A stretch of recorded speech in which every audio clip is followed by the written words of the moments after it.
want to talk to you guys about how you should act when you're sitting on the bench and not getting the court time that you want.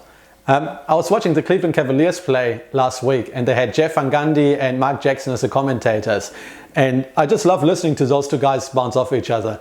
I guess if there's one positive out of Jackson getting fired by the Warriors, it's that he's back commentating. And I just love listening to those two guys, and I think they really enjoy working with each other. But anyway, so in that particular game, Mark Jackson was talking about Mike Miller. He said, Mike Miller, he's such a pro. I mean, look at him. He's not getting the court time that he wants, but he's still really positive and real professional about it.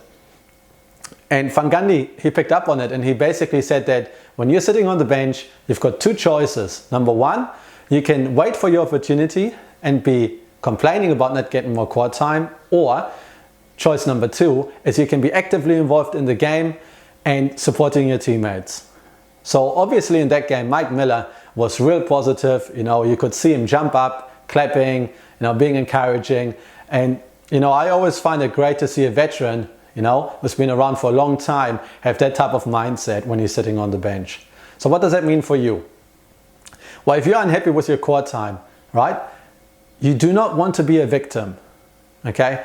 I call it victim mentality. A lot of players sit there at the end of the bench or somewhere on the bench, and they play the victim. It's not their fault. It's a coach's fault. It's a referee's fault, but it's never their fault, right? So they're just sitting there being a negative influence, impacting maybe some other teammates. And think about it this way. If you're the coach and you're looking down the bench and you see one of your players just sitting there and being negative, would you put him back on? Probably not, right? So make a conscious choice to be a positive influence on your teammates. Why not sit there and be super encouraging? Watch the game, know what's going on, right? So if you do come on the court, you understand the matchups and you know what you're meant to do, right? Make that choice to be a real positive influence. Don't just sit there and be a complainer, right?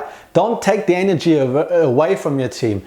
Bring the energy. So then when your coach looks down, he sees you and he sees a teammate who is super encouraging, and then your chances of actually getting back on the court are much higher, all right?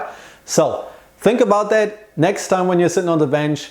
Two choices, victim or positive influence. As always, the choice is absolutely yours.